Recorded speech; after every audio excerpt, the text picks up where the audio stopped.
When we say there's no regression, which means you can't fall back from the furthest place that you've expanded to, that's true of every vibration. No vibration ever becomes less. Every vibration continues to become more, which only serves to create this more perfect environment of potential from which to choose.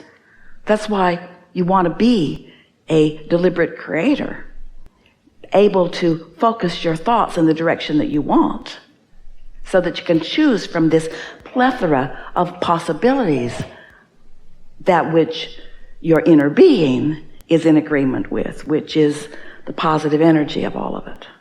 And only that, when you focus upon what you don't want, your inner being does not.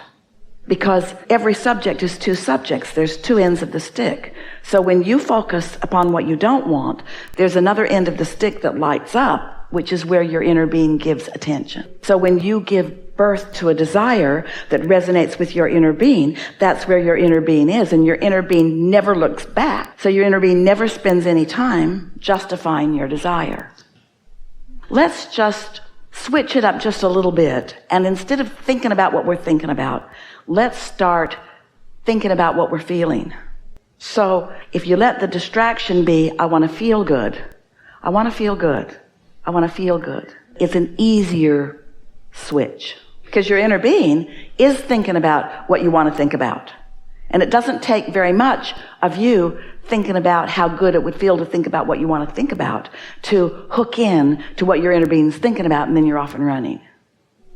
There's two sides to every equation. There's unwanted and wanted. And every time a subject comes up, it really is like a long stick with both ends on it. And when you step into a situation, you're somewhere along the spectrum of that stick, from all the way not wanted to all the way wanted and something in between.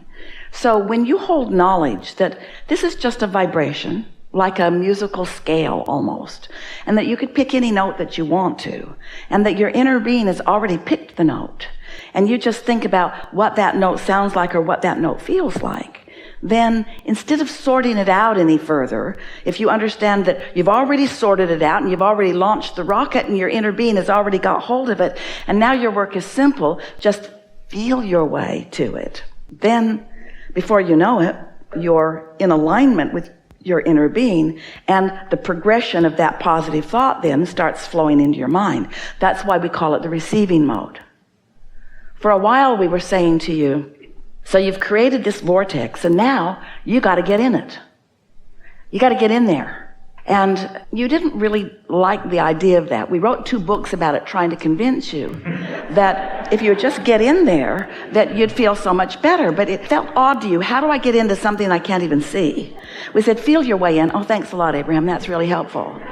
But we wanted you to understand the concept of it. And so then we came to helping you to realize that there's a vibrational frequency there that is full of ideas and full of a path to everything you want, full of impulses and ideas and paths and rendezvous and the exhilaration of life, that anything you want can manifest right before your eyes with you right in on every step of it, which is just the way you like it.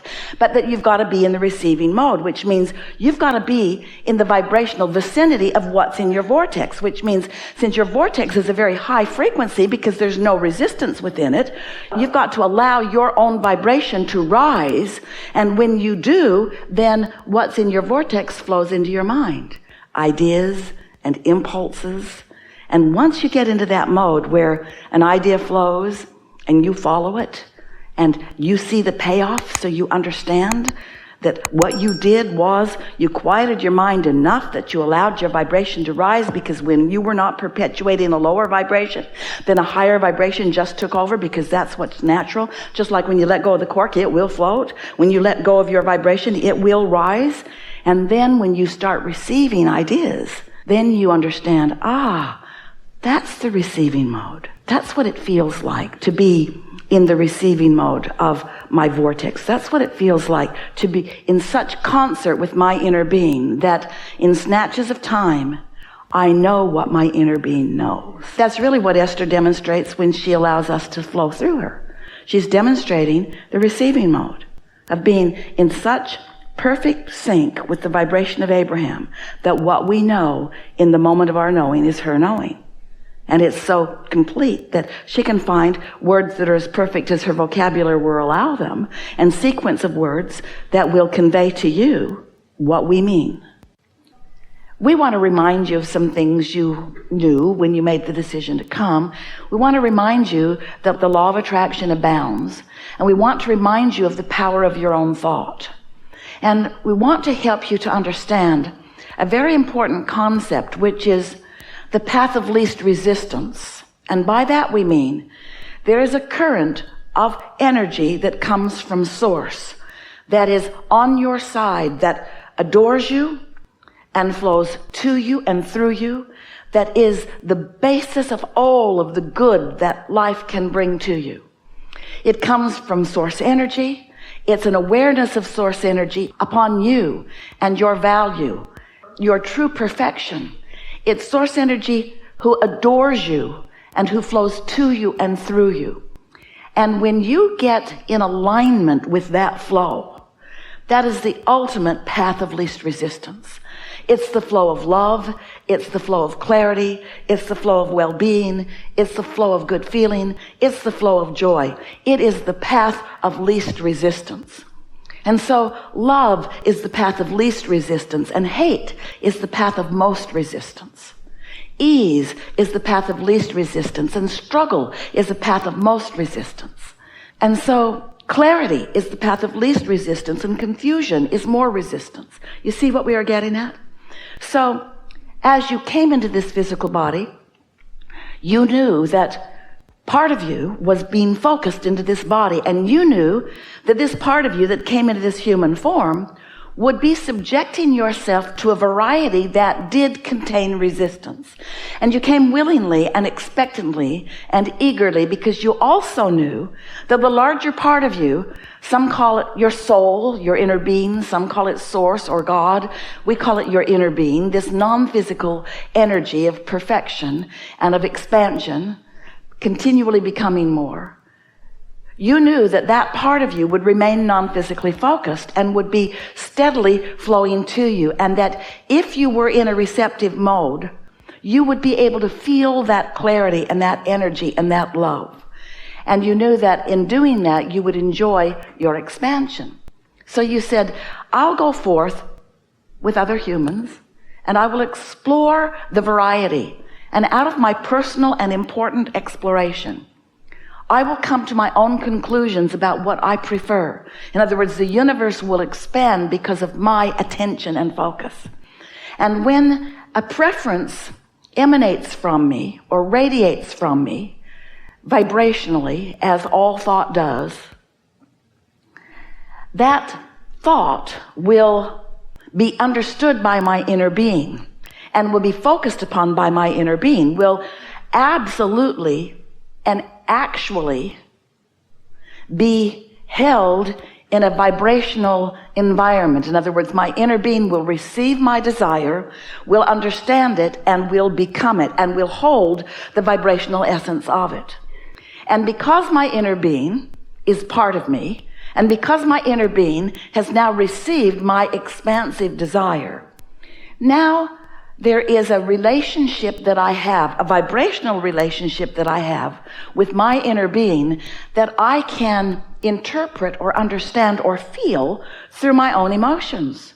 So when I'm really going with the flow of what life has shown me that I prefer newly, and my inner being understands it and embraces it and holds the frequency of it, when I go with the flow of those ideas, I feel that life force that is only present when I'm fully allowing who I really am to be who I really am. But if I give birth to a desire, but instead of going with the flow of it, I hold myself in resistance of it because I'm looking at the environment that caused me to desire it rather than the desire itself. In other words, I want more money, but I don't have enough. And if I continue to focus upon the lack of money, while my inner being is focusing upon the abundance of money, then I'm holding myself in vibrational opposition to my new decision, and I'm not going with the flow. And my not going with the flow is a path of more resistance, while my going with the flow is a path of more resistance, of more allowance. Resistance doesn't feel good, allowance feels good. And so that's really what we want to talk about, that and the law of attraction and your relationship with source energy and the fact that you can be or do or have anything. We want to show you how to understand your emotional guidance system and how to focus in a way that allows you to be less resistant more of the time and more allowing more of the time and therefore more joyful more of the time, more in control of your own life more of the time, more loving toward others, more supportive of others, more uplifting for others, more of the energy that creates worlds rather than the energy that holds the creation back just a little bit. And the thing is, you can't hold the creation back. You can just make yourself miserable trying. Because once a desire is born, it's off and running. Because that's what you said you were here about. So briefly, we just want to remind you that there is a creative process that once you get in sync with it, you will find such success at flow and ease and becoming in the way that you really mean to. Don't you just love that? That's why you're here. The thoughts that you find along your trail can evolve right before your eyes into the things that you prefer. But so often humans don't let the thoughts that are in their vortex evolve because you're too busy looking at the things you've already got, which are opposite of the things you want. So you want to distract yourself from the things you've got so that you can allow the things you want. Okay, things I've got. I don't want to think about you anymore. You think, I don't want to think about not enough money. I'm not going to think about not enough money anymore because thinking about not enough money doesn't get me any more money, and I want more money, but I'm not going to think about not having enough money, but I don't have enough money, and most of the people I know don't have enough money. Hardly anybody has enough money. There's never been any money in my family. I'm doing it again. I don't have enough money. The bills come and it reminds me I don't have enough money, and I want to go somewhere and I can't go, and it reminds me I don't have enough money. So life keeps reminding me that I don't have enough money. So how am I supposed to think about having enough money when I don't have enough money? Well, you got to think about something else. You got to take money out of the equation for a little while, and that's not an easy thing in this environment where everything costs something. You just got to let the abundance flow to you. Well, how do you know you're doing it? You find snatches of feeling good. We're going to give you an analogy. You may have heard it before. Think about being on a hill. Esther thinks about the one in San Francisco, the mini in San Francisco, where she's at this hill and she can see this roller coaster of a road going down into the bay. So put your car at the top of that hill and take the car out of gear and take the brake off, and then give yourself a lesson in physics and push your car just a little bit to see what will happen. Just nudge it a little bit. Well, pretty quick, you become pretty aware of what's going to happen with your beautiful car. So usually you come to your senses before too much momentum happens, and you step out in front of your car and you let it bump up against you, and it stops because you caught it early. But you wouldn't want to be at the bottom of the bay, bottom of the hill, trying to stop that car. You wouldn't stop it. Your action would not be enough to stop that momentum. Same idea with thought. You want to catch them early. Your thoughts are turning to things all around you all the time. But you have more control than most of you exercise about whether it's thoughts that you want turning into things or thoughts that you don't want. Because you are a pointer, and where you point is where you go. You don't want to just look at what you've got, or you can't get anything more than what you've got. You get that? You got to look beyond what you've got. And that's the thing that most of you have to overcome first. That's why more people focus negatively than positively, because the positive stuff is still in the state of becoming and they can't see it, so it doesn't feel real. That's the best conversation we've ever had about the evolution of thoughts turning to things.